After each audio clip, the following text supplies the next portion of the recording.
Thank you so much, Rob. And thank you so much for the introduction. Yes, I'm the current KSAALT TESOL president, and we are delighted to partner with EFLtalks to deliver this last session in the Fast Forward series. So this is a very good ending to the Fast Forward series. I couldn't have asked for something better. And after this, we'll have the chapter reps who would be taking the ball forward when it comes to professional development. So hello, everybody. Um, as you can see, I'm the KSAALT TESOL President 2020 to 2022. And I'm also the Vice President of Master English Education and Training based in the Gulf region. We pretty much deal with all the Gulf countries and also the local training center, which is the ACT Center. So without any further delay, yes. So I'd like to start with stuff that happened in lockdown. My topic, okay, Anastasia and Dr. Crystal, they've given a very technical and, pedagogical perspective on online teaching. Mine is a bit lighthearted because I wanted to keep it lighthearted just so you can enjoy. So stuff happened in lockdown with me. A lot of stuff happened in lockdown. So let's just see what is that stuff. Okay. So my story starts on the 8th of March 2020 when the official lockdown was announced in Saudi Arabia. All of us were confused. We didn't know what to do. And all the offices were closed down. It was a state of national emergency. We were staying at home.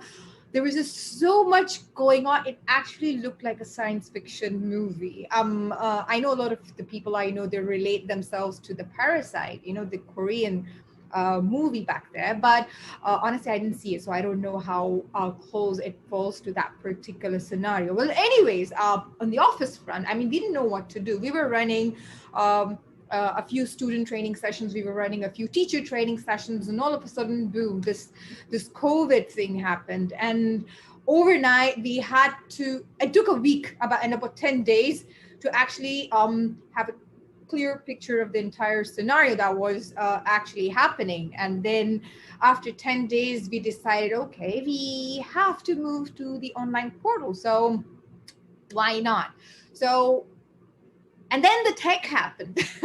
So everything just happened because it was not actually planned. Nobody actually thought that we would actually be witnessing an actual pandemic in 2020. I actually thought a lot of good stuff was going to start in 2020. Well, anyways, that's another story.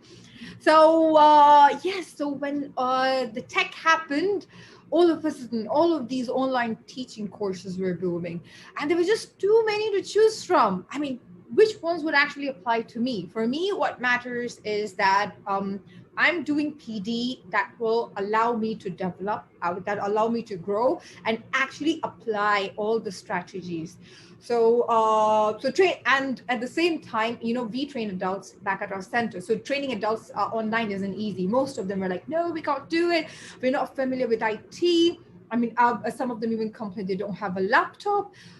So it was difficult. So we had to convince them. And eventually I realized that my life was all about being online. And that means I'm more of a face-to-face person. Most of the teachers have attended my workshops and programs and, the places where I've given talks. They know that I'm all about hands-on.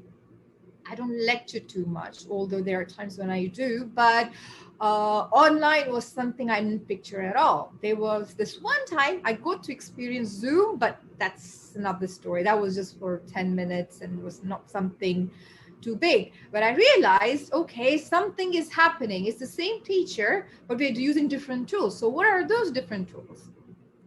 So I started experimenting. So experimented with what.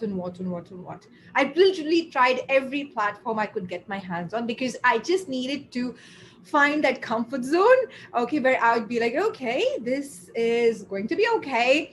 Take a deep breath. I can pull off an online class. I can pull off online learning, even though I may not be such a great tech person, but I'm going to learn. So my learning started before we actually started the online classes for our teachers and teacher trainees and for our students. So I tested Microsoft Teams, Adobe Connect, Click Meetings, Google Classrooms, Google Meets, Hangouts, Duo, ourcampus.com for uploading stuff online, Dropbox.com, Google Drive, you name it, I've tried it. However, the winner, yay, Zoom.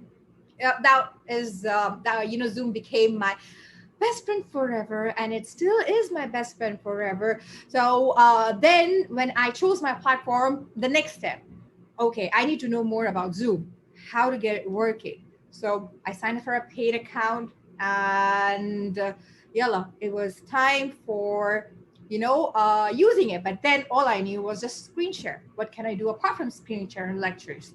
So I started going through tons of these different articles on a sample that you can see right here, like 7 essential tips using Zoom for online teaching, etc., etc., etc. So that was pretty much there.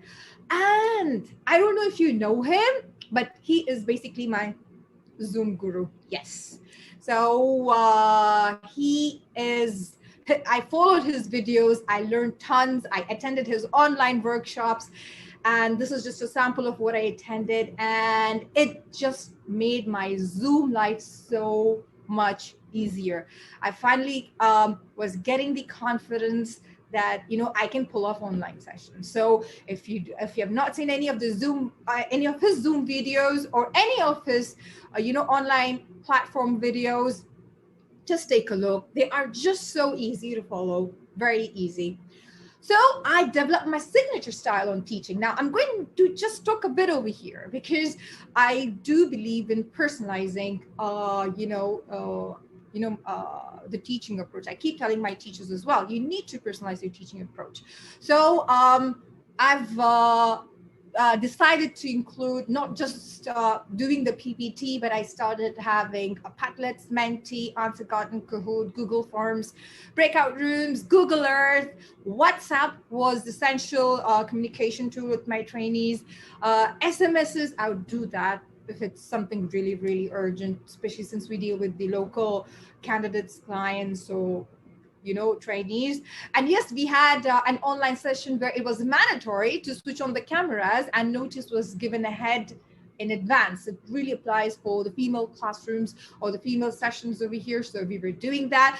We had live online TPs for teachers who were working with children, explain their activity in turn. So we had a YLE expert and myself, and we were trying out different things, and we actually had teachers do live presentation sessions using some of the items, which is very interesting. So the signature approach is what I developed during this COVID time. So every teacher basically should have their signature style, just like they've got signature dishes from prominent restaurants. Why not the teaching as well? I mean, that really shows a unique part of you, right? So my first lockdown teacher presentation click. So I'm so proud of them. I treasure them. So these were the presentations my teachers, they came up with. What you see are the stills, are the clicks. But actually we had a video demonstration of all of these different activities. Those who had children presented with children, and those who didn't have children, they demonstrate using their own items. And it was just amazing. My first lockdown teacher presentation click. So I treasure this one. It was a Montessori group, but something hit really hard. So after a while, maybe it was 2 months, almost after, taking constant online sessions, I was like, okay, I really need a break. So obviously back at that time, we didn't have anything that dealt with Zoom fatigue because nobody spoke about Zoom fatigue as of yet. So I had to find out my own ways. And there were times I was really down. There were times I was very depressed. There were times when I didn't get the student feedback like I really wanted to. And and sometimes some online meetings were just going on and on and on without any purpose. So yes, So if you've been there through all some of these aspects, so you know that you are suffering from Zoom fatigue. So my way of coping with Zoom fatigue was very, very easy. I was Netflixing. Well, did we have a choice? Saudi Arabia was under a complete lockdown. It's not like I could go to my mom's or we could meet or we could go out anywhere. So it was mostly Netflixing, trying out new dishes, doing some physical exercises back at home, being with my kids, being with my family, well, and sleeping through and doing my work at the same time, coming up with new innovative ideas. Yes. So yeah. So with this is my presentation, quite lighthearted, just sharing my COVID-19 lockdown experience during um, this entire lockdown. We are no longer under lockdown. Saudi Arabia is doing very well. And in case if you need a copy of my presentation, please feel free. And I finished on time. I still had 15 seconds, but I think we are good to go. Thank you so much once again. Great. And what a story. Yeah. I just had to do that. Well, it was great. Someday we'll look back on this and laugh. I don't know when, but someday. Okay. And Someday. we can tell all these fun stories to our Okay. grandchildren. And they'll say, you had internet back then?